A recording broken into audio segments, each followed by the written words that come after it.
Dispur press ক্লাবত অসম গৰিয়া পৰিষদৰ সংবাদমেল সম্বোধন কৰি কাজী পদ বিলুপ্তি কৰাত মুখ্যমন্ত্ৰীক ধন্যবাদ অসম গৰিয়া পৰিষদৰ। কাজী পদটো বিলুপ্তি কৰাত কোনো ধৰ্মীয় আবেগত আঘাত হনাৰ প্ৰশ্নই নাহে বুলি মন্তব্য আগবঢ়ায়। লগতে উজনি অসম মুছলিম কল্যাণ পৰিষদৰ সভাপতিয়ে সংবাদমেল সম্বোধন কৰি কাজী পদৰ বিলুপ্তিৰ বিৰোধিতা কৰিছিল। তেওঁক অসম গৰিয়া পৰিষদে প্ৰত্যাহ্বান জনায়। এই সংবাদমেলৰ জৰিয়তে অসমৰ ৰাইজক এই বিষয়টো অতি গুৰুত্ব সহকাৰে ল'ব দিছো। এই বিষয়টোৰ জৰিয়তে যদি আমাৰ অসমত এই কাজী পদ বিলুপ্তিকৰণৰ ক্ষেত্ৰত যাতে কোনো দল সংগঠনে কোনো ৰাজনৈতিক নেতাই যে ৰাজনীতি কৰিব নোৱাৰে, সেইকাৰণে আমি বেছি ক্লিয়াৰ কৰি দিলো যে কাজী পদটোৰ দ্বাৰা আমাৰ সমাজ ব্যৱস্থাত কোনো হেৰি নহয়, কোনো সংস্কাৰ নহয়।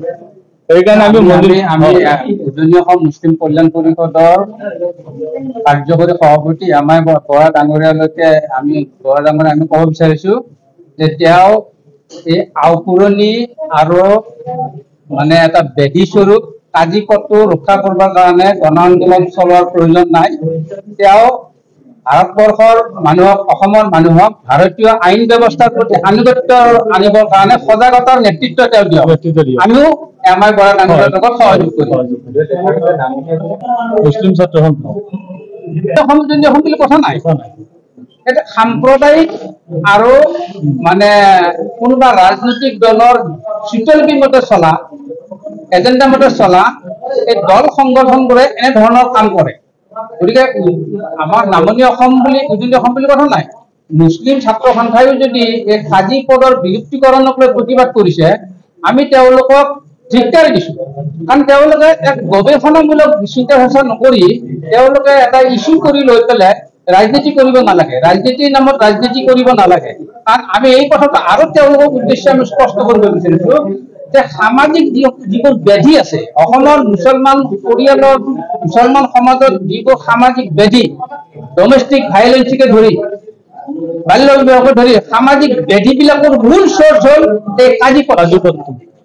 এই কাজী পদটো বিলুপ্তি নকৰিলে আৰু শীঘ্ৰে অনতিপলমে অসমৰ মুছলমান সমাজ কোঙা হৈ যাব। গতিকে তেওঁলোকে এই কথাবোৰ উভতি চিন্তা চৰ্চা কৰক, কৰি আধুনিক ভাৰতীয় আইনৰ প্ৰতি, ভাৰতীয় আইন ব্যৱস্থাৰ প্ৰতি অসমৰ মুছলমানকো আনুগত্য প্ৰকাশ কৰিবৰ কাৰণে তেওঁলোকে সজাগতা হ'ব পাৰে। গম পাইছো যে এই কাজী পদটোৱে সমাজ ব্যৱস্থাত কোনো ধৰণৰ ভাল কাম নকৰে। কাজী পদটো বিলুপ্তি কৰাৰ কাৰণে আমাৰ যি নাৰী সমাজ সুৰক্ষিত হ'ব আৰু এটা উঠি অহা প্ৰজন্মৰ কাৰণে যেনে ধৰি লওক বাল্য বিবাহ, বহু বিবাহ ৰোধ হ'ব। এইবিলাক যি কুসংস্কাৰটো এই কাজী পদ বিলুপ্তিয়ে যথেষ্ট অৰিহণা যোগায়।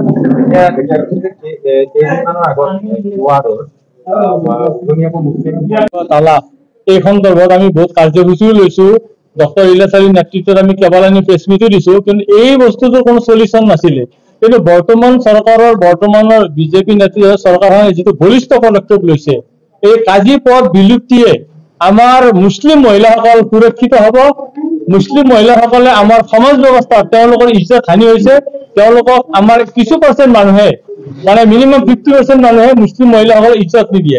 যেনি তেনি তেওঁলোকে বিয়া কৰাব, কাজীৰ লগত লগ লাগি বয়স বৃদ্ধি কৰি ল'ব, কম বয়স হলেও তেওঁলোকে বয়স বৃদ্ধি কৰিলে বিয়াখন কৰাব, আৰু যিকোনো মুহূৰ্তত তেওঁলোকে তালাক ব্যৱস্থাত তেওঁলোকক অবৈধ তালাক চিষ্টেম কৰি দিলে। সেইকাৰণে এই যি মাননীয় মুখ্যমন্ত্ৰীৰ নেতৃত্বত যি আইনগত বিয়া 1 টকা ফিজ দিয়ে তেওঁলোকে এতিয়া বিবাহ আইনৰ জৰিয়তে দি অন্তত যিটো গণতন্ত্ৰৰ যিটো নিয়ম, আৰু আমাৰ কোৰআন শৰীফত এটা কথা আছে, তুমি যিখন দেশত থাকা সেই দেশৰ ৰজাৰ তুমি কামান মানি চলিব লাগে। আমাৰ কোৰআন শৰীফত এই কথাটো লিখা আছে। কিন্তু আমাৰ এচাম ব্যক্তিয়ে সেইবিলাক গোটেই কথা পাহৰি এই যে কাজী পদটোক লৈ কিছুমানে